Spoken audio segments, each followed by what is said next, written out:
নমস্কার বন্ধুরা, পিঙ্কি কিচেনের সবাইকে স্বাগত। আজ আপনাদের সাথে শেয়ার করব আমি নিরামিষ ফুলকপির একটা রেসিপি। তার জন্য দেখো একটা গোটা ফুলকপি নিয়ে নিয়েছি, একদম তরতাজা ফুলকপিটা আছে, দেখতেই পাচ্ছ। এবারে ফুলকপিটাকে আমি সাইজ করে কেটে নেব, আর তার সাথে বড় বড় দুটো আলুকেও ছোটো ছোটো টুকরো করে কেটে নিয়েছি। দেখো ফুলকপিগুলো আমি এরকম করে সাইজের কেটেছি, আর ডাঁটাগুলোকে মাঝখানগুলো একটু ফ্রাই করে দিয়েছি যাতে করে ভালোভাবে সিদ্ধ হয়ে যায়, আর দুটো আলুকেও ডুমো ডুমো করে কেটে নিয়েছি। এবারে গ্যাসের মধ্যে কড়াই বসিয়ে কড়াইয়ের মধ্যে দিয়ে দিলাম বেশ কিছুটা পরিমাণে জল।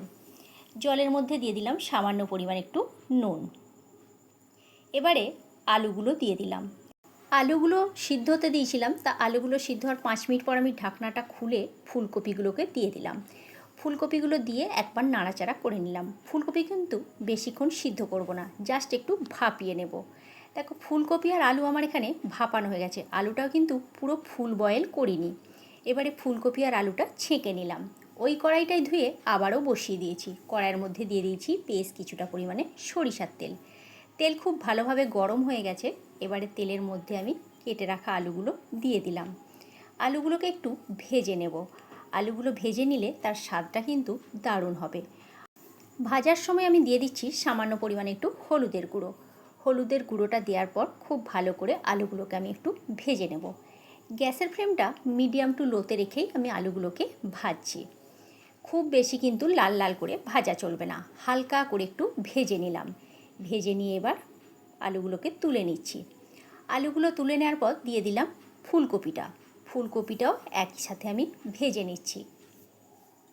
ফুলকপিটা ভাজার সময় আমি কিন্তু আর তেল দিইনি, যে তেলটা ছিল সেই তেলেতেই ফুলকপিটা ভেজে নিচ্ছি। ফুলকপিটা ভাজতে ভাজতে গ্যাসের ফ্লেমটা একটু লোতে রেখে আমি একটা মশলা রেডি করে নেব। নিয়ে নিলাম কিছুটা পরিমাণে আদা, কয়টা কাঁচা লঙ্কা, আর দিয়ে দিচ্ছি বড় সাইজের দুটো টমেটোকে কেটে এটাকে একটা মিহি পেস্ট বানিয়ে নেব। আর একদিকে ফুলকপিগুলো আমার ভালোভাবে ভাজা হয়ে গেছে। এবারে ফুলকপিগুলোকে আমি তুলে নেব। ফুলকপিগুলো তুলে নেওয়ার পর ওই কড়াইয়ের মধ্যে আরও 2 চামচ মতো আমি এখানে সরিষার তেল দিয়ে দিলাম। তেলের মধ্যে দিয়ে দিচ্ছি গোটা গরম মশলা, আর দিয়ে দিচ্ছি সামান্য পরিমাণ একটু গোটা জিরে আর একটি শুকনো লঙ্কা। ফোড়নটা কয়েক সেকেন্ডের জন্য নাড়াচাড়া করে ভেজে নিতে হবে। ফোড়নটা ভেজে নেওয়ার পর দিয়ে দিলাম যে পেস্টটা করে রেখেছিলাম, সেই পেস্টটা আমি দিয়ে দিলাম।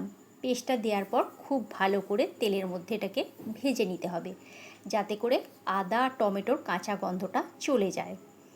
দেখো খুব ভালো করে আমি এখানে তেলের মধ্যে নাড়াচাড়া করে ভেজে নিলাম।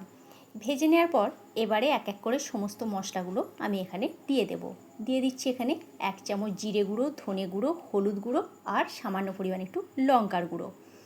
ঝালটা তোমরা তোমাদের স্বাদ অনুসারে দেবে, আমি আমার স্বাদ অনুসারে এখানে ঝালটা ব্যবহার করেছি। সামান্য পরিমাণে একটু জল দিয়ে মশলাকে খুব ভালো করে কষিয়ে নিতে হবে। মশলাটা কষাতে কষাতে দিয়ে দিলাম এখানে 5-6টা কাজু আর 1 চামচ মতো চারমগজ। এবার এটাকে পেস্ট করে নেব। আর একদিকে মশলাটাও আমার ভালোভাবে কষানো হয়ে গেছে, আর মশলার গা থেকে তেল ছাড়তে শুরু করে দিয়েছে। এবারে এই পর্যায়ে আমি দিয়ে দেব যে কাজু আর মগজদানার পেস্টটা, সেই পেস্টটা আমি এখানে দিয়ে দিচ্ছি। পেস্টটা দিয়ে খুব ভালো করে আবারও একই সাথে কষিয়ে নেব মশলার সাথে। আমার রেসিপি তোমাদের যদি ভালো লেগে থাকে, ছোট্ট একটা লাইক করো, কমেন্ট করে বলো রেসিপিটা কেমন লাগলো। আর যদি ভালো লেগে থাকে বন্ধু বান্ধবদের সাথে একটা শেয়ার করে দিও। আর আমার চ্যানেলে যদি নতুন বন্ধু হয়ে থেকো, তাহলে আমার চ্যানেলটা সাবস্ক্রাইব করার অনুরোধ রইল। আর ফেসবুক পেজ থেকে দেখে থাকলে আমার পেজটি ফলো করে নিও। মশলাটা খুব ভালো করে কষিয়ে নেওয়ার পর দিয়ে দিচ্ছি এখানে স্বাদ মতো নুন। নুনটা কিন্তু বুঝে শুনে দিতে হবে, কারণ ফুলকপি আর আলু ভাপানোর সময় সামান্য পরিমাণে আমি নুন একটু দিয়েছিলাম। আর দিয়ে দিলাম সামান্য পরিমাণে একটু চিনি। নুন আর চিনিটা দিয়ে ভালো করে কষিয়ে নিয়ে ভেজে রাখা ফুলকপি আর আলুটা দিয়ে দিলাম।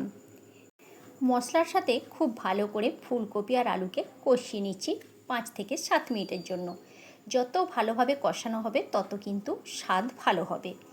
গ্যাসের ফ্লেমটা মিডিয়ামে রেখেই রান্নাটা এখন আমি করছি। দেখো খুব ভালো করে আমার এখানে কষানো হয়ে গেছে। দিয়ে দিলাম বেশ কিছুটা পরিমাণে জল। আমি এখানে মিক্সির বাটিটা ধুয়েই জলটা দিয়ে দিলাম। খুব বেশি কিন্তু জলের এখানে প্রয়োজন হবে না, যেহেতু ফুলকপি আর আলু আগে থেকে আমি ভাপিয়ে নিয়েছি। আলুটা মোটামুটি হাফ সিদ্ধ হয়েই গেছে, আর একটু সিদ্ধ হলেই রান্নাটা কিন্তু কমপ্লিট হয়ে যাবে। এবারে ফুলকপি আর আলুটা খুব ভালো করে জলের সাথে একটু মিশিয়ে নিয়ে একটা ঢাকনা দিয়ে ঢেকে দিচ্ছি 5 থেকে 7 মিনিটের জন্য, আলু আর ফুলকপিটা যাতে ভালোভাবে সিদ্ধ হয়ে যায়। 5 থেকে 7 মিনিট পর আমি ফিরে এলাম, ঢাকনাটা খুলে দিয়েছি। আলু আর ফুলকপি খুব ভালোভাবে এখানে সিদ্ধ হয়ে গেছে। 2-1টা আলুকে খুন্তিতে করে আমি এখানে ম্যাশ করে দিচ্ছি, তাহলে একটু গাঢ় গাঢ় হবে আর খেতেও বেশ ভালো লাগবে। দিয়ে দিচ্ছি 1/2 চামচ মতো গরম মশলার গুঁড়ো, আর দিয়ে দিচ্ছি ছোটো চামচের 1 চামচ মতো গাওয়া ঘি।